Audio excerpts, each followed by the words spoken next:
Bongga, Chupaw, lang ang sakalam, the hottest TV actor and actress.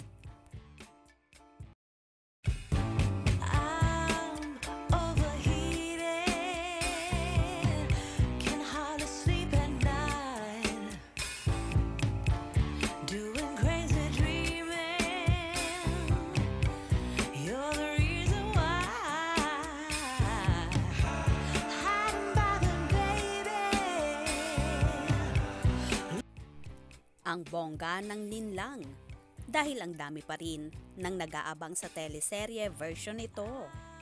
Kahit nga ang dami nang nakapanood ng nasabing serye sa Prime Video, ay marami pa rin ang na-excite na mapanood ang longer version ng pinagbibidahang serye ni na Paolo Avellino at Kim Chiu. Sa katunayan ay mahigit isang araw na ngang trending sa X.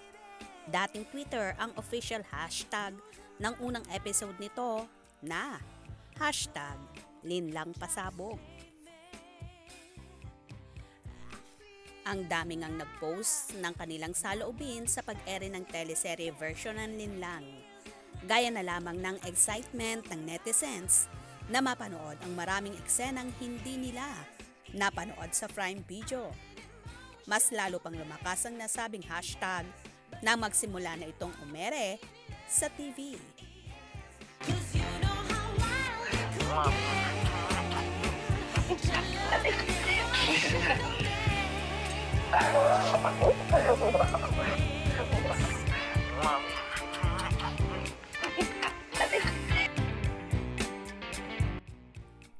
Sa katunayan, 7 ang naging trending topic sa X na tungkol sa unang episode. Habang sa live streaming nito sa Kapamilya Online Live ay nakapagtala ito ng 367,069 peak concurrent live viewers. Nag-viral din ang pagtataray ng karakter ni Maricel Soriano na si Amelia kay Juliana, ginagampanan naman ni Kim. Super lakas din ang suporta ng netizens sa tambalang Chupaw ni na Kim at Paolo, at base nga sa mga online comments, mukhang sila na ang hottest TV actor at actress ngayon.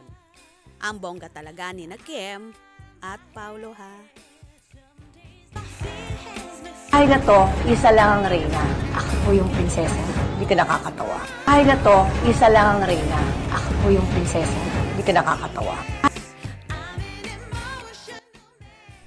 Well, gabi-gabi na ngang magpapainit at magpapakulo ng dugo ang naturang serye na talaga namang maraming pasabog na hindi pa natutunghayan. Kaya naman tumutok at wag na wag pahuhuli sa mga maiinit na kaganapan. Anong inyong magiging reaction sa bidyong ito? Comment below.